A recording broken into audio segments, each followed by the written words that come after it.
യുദ്ധകളത്തിൽ പാഞ്ഞെടുക്കുന്ന കര ഡ്രോണുകൾ, യന്ത്രത്തോക്കേന്തിയ റോബോട്ടുകൾ. പറഞ്ഞു വരുന്നത് ലോകം ഇതുവരെ കാണാത്ത ചില യുദ്ധമുറകളെക്കുറിച്ചാണ്. പശ്ചിമേഷ്യയിലെ അസ്വസ്ഥതകളും യുദ്ധഭീതിയുമാണ് ലോകത്തിപ്പോൾ പ്രധാന ചർച്ച. അതേസമയം 4 വർഷമായി തുടരുന്ന ഒരു യുദ്ധം ഇപ്പോഴും സമാധാനം കണ്ടെത്താതെ തുടരുകയാണ്. അതെ, റഷ്യ യുക്രൈൻ യുദ്ധം. വീണ്ടും ഈ സംഘർഷം ചർച്ചയാവുകയാണ്. കാരണം റഷ്യക്കെതിരെ യുദ്ധം തുടരുന്ന യുക്രൈൻ രംഗത്തിറക്കുന്നത് ഇതുവരെ കാണാത്ത യുദ്ധമുറകളാണ് എന്ന റിപ്പോർട്ടിലാണ് ലോകം ഇപ്പോൾ ഉറ്റുനോക്കുന്നത്. എന്തൊക്കെയാണ് യുക്രൈന്റെ പുത്തൻ യുദ്ധമുറകൾ? നമുക്ക് പരിശോധിക്കാം. ഞാൻ അമ്മു. റഷ്യൻ ആക്രമണങ്ങളെ പ്രതിരോധിക്കാനും ആക്രമണം നടത്താനും റോബോട്ടുകളെയും കരയിൽ സഞ്ചരിക്കുന്ന ഡ്രോണുകളെയുമാണ് യുക്രൈൻ ഉപയോഗിക്കുന്നത്. ലാൻഡ് റോബോട്ടുകളും ഡ്രോണുകളും മാത്രം ഉപയോഗിച്ച് ഒരു പ്രദേശം പിടിച്ചെടുത്തതായി ഈ അടുത്ത് യുക്രൈൻ അവകാശപ്പെട്ടിരുന്നു.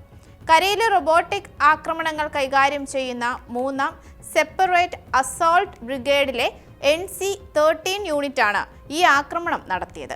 കാലാൾപ്പടയുടെ സഹായമില്ലാതെ കര റോബോട്ടുകളും ഡ്രോണുകളും ഉപയോഗിച്ച് ഒരു ശത്രു താവളം ആക്രമിക്കുകയും തടവുകാരെ പിടികൂടുകയും ചെയ്ത ആദ്യ സംഭവമാണിത് എന്നാണ് യുക്രൈൻ അവകാശപ്പെടുന്നത്. എന്നാൽ ഇത് സംബന്ധിച്ച് ഔദ്യോഗിക സ്ഥിരീകരണമൊന്നും ഇതുവരെയും പുറത്തു വന്നിട്ടില്ല. യുക്രൈനിലെ യുദ്ധക്കളങ്ങളിൽ ഡ്രോണുകളുടെ ഉപയോഗം ലോക പ്രശസ്തമാണ്. ശക്തരായ റഷ്യൻ സേനയെ പലപ്പോഴും തങ്ങളുടെ ഡ്രോണുകൾ ഉപയോഗിച്ച് യുക്രൈൻ മുൾമുനയിൽ നിർത്തിയിരുന്നു. ഇതിന്റെ തുടർച്ചയായാണ് കാലാൾപ്പടയ്ക്ക് ഭീഷണി ഉയർത്തുന്ന ലാൻഡ് ഡ്രോണുകൾ ഉപയോഗിച്ച് തുടങ്ങിയത്. ചക്രങ്ങളിലോ ട്രാക്കുകളിലോ ഓടുന്ന റിമോട്ട് കൺട്രോൾ വാഹനങ്ങളാണ് ലാൻഡ് ഡ്രോണുകൾ. തുടക്കത്തിൽ പരിക്കേറ്റവരെ മാറ്റുന്നതിനും സൈനികർക്ക് ആവശ്യ സാധനങ്ങൾ എത്തിക്കുന്നതിനുമാണ് ഇവ ഉപയോഗിച്ചിരുന്നത്. എന്നാൽ ഇപ്പോഴിത് ആക്രമണ പ്രതിരോധ ദൗത്യങ്ങൾക്കും ഉപയോഗിക്കുന്നുണ്ട് എന്നതാണ് ഇതിനെ പ്രാധാന്യം ഉള്ളതാക്കുന്നതും. ലാൻഡ് ഡ്രോണുകൾ കണ്ടെത്താനോ തടയാനോ പ്രയാസമാണ് എന്നതാണ് പ്രധാന പ്രത്യേകത. ആകാശത്തിലൂടെ പറക്കുന്ന ഡ്രോണുകളെ അപേക്ഷിച്ച് ഏത് കാലാവസ്ഥയിലും ഇവ പ്രവർത്തിപ്പിക്കാൻ കഴിയും. വലിയ തോതിൽ ആയുധശേഖരം വഹിക്കാനും ഇവയ്ക്ക് ശേഷിയുണ്ട്. ഇവയ്ക്ക് ഈടുനിൽപ്പും ബാറ്ററി ആയുസ്സും കൂടുതലാണ്.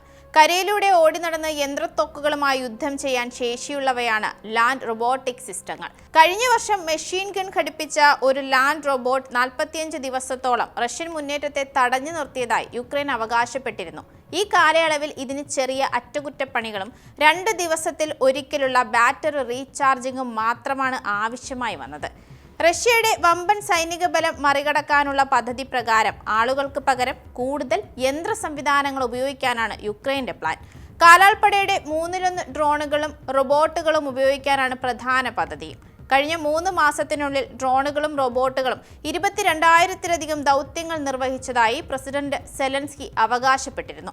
4 വർഷത്തിലേറെ നീണ്ട യുദ്ധത്തിലൂടെ യുക്രൈൻ യുദ്ധക്കളത്തിലെ ഡ്രോൺ റോബോട്ട് സംവിധാനങ്ങളിൽ മുന്നിലെത്തിയിട്ടുണ്ട്. ഡിജിറ്റൽ ട്രാൻസ്ഫോർമേഷൻ മന്ത്രിയായിരുന്ന മൈഖെയ്ലോ ഫെഡോറോവിനെ പ്രതിരോധ മന്ത്രിയായി നിയമിച്ചതോടെ ഇത്തരം യുദ്ധരീതികൾ കൂടുതൽ പ്രാധാന്യം കൈവന്നിട്ടുമുണ്ട്.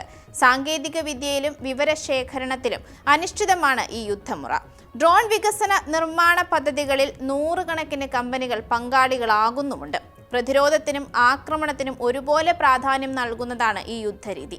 തത്സമയ വിവരങ്ങൾ ഉപയോഗിച്ച് ആകാശത്തു നിന്നുള്ള ഓരോ ഭീഷണിയും തിരിച്ചറിയുക, മിസൈലുകളും ഡ്രോണുകളും തടയുക എന്നിവയാണ് പ്രധാന ലക്ഷ്യം. യുദ്ധക്കളത്തിൽ റഷ്യക്കെതിരെ പടച്ചട്ടകൾ ഒരുക്കുകയാണ് യുക്രൈൻ. അതുമാത്രമല്ല, ലോകത്തിനു മുന്നിൽ റഷ്യയുടെ എല്ലാ വശങ്ങളും തുറന്നു കാട്ടുന്നുമുണ്ട്. സൈന്യത്തിനും മറ്റ് ലക്ഷ്യസ്ഥാനങ്ങൾക്കും നേരെ കൃത്യമായ ആക്രമണം നടത്താൻ ഇറാനെ റഷ്യ സഹായിക്കുന്നുണ്ട് എന്ന യുക്രൈന്റെ ഇന്റലിജൻസ് റിപ്പോർട്ടായിരുന്നു ഇടയ്ക്ക് വൻ ചർച്ചയായത്.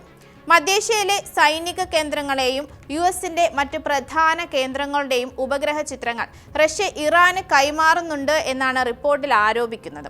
മാർച്ച് 21 മുതൽ 31 വരെയുള്ള കാലയളവിൽ 11 മധ്യേഷ്യൻ രാജ്യങ്ങളിലായി 46 ഇടങ്ങളിൽ റഷ്യൻ ഉപഗ്രഹങ്ങൾ കുറഞ്ഞത് 24 തവണ നിരീക്ഷണം നടത്തിയതായി രേഖകൾ വ്യക്തമാക്കുന്നുമുണ്ട്. US സൈനിക താവളങ്ങൾ, വിമാനത്താവളങ്ങൾ, എണ്ണപ്പാടങ്ങൾ എന്നിവ ഇതിൽ ഉൾപ്പെടുന്നുണ്ട്. നിരീക്ഷണം നടന്ന ദിവസങ്ങൾക്കകം തന്നെ ഈ കേന്ദ്രങ്ങൾക്ക് നേരെ ഇറാൻ ബാലിസ്റ്റിക് മിസൈലുകളും ഡ്രോണുകളും ഉപയോഗിച്ച് ആക്രമണം നടത്തിയതായി റിപ്പോർട്ടിൽ പറയുന്നു. ഇറാനിയൻ ഹാക്കർമാർ റഷ്യൻ സൈനിക ഇന്റലിജൻസിൽ നിന്ന് ചില സാങ്കേതിക വിദ്യകൾ സ്വന്തമാക്കിയതായും റിപ്പോർട്ടിൽ സൂചനയുണ്ട്.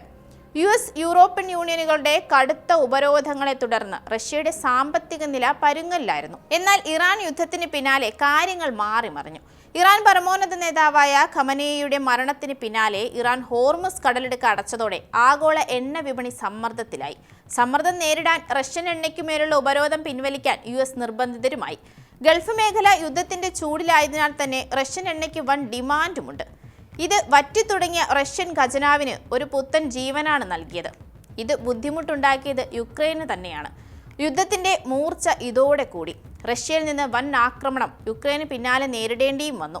അതിനാൽ റഷ്യൻ ആക്രമണങ്ങളെ പ്രതിരോധിക്കാനുള്ള യുദ്ധമുറകൾ യുക്രൈന്റെ നിലനിൽപ്പിന് അനിവാര്യം തന്നെയാണ്.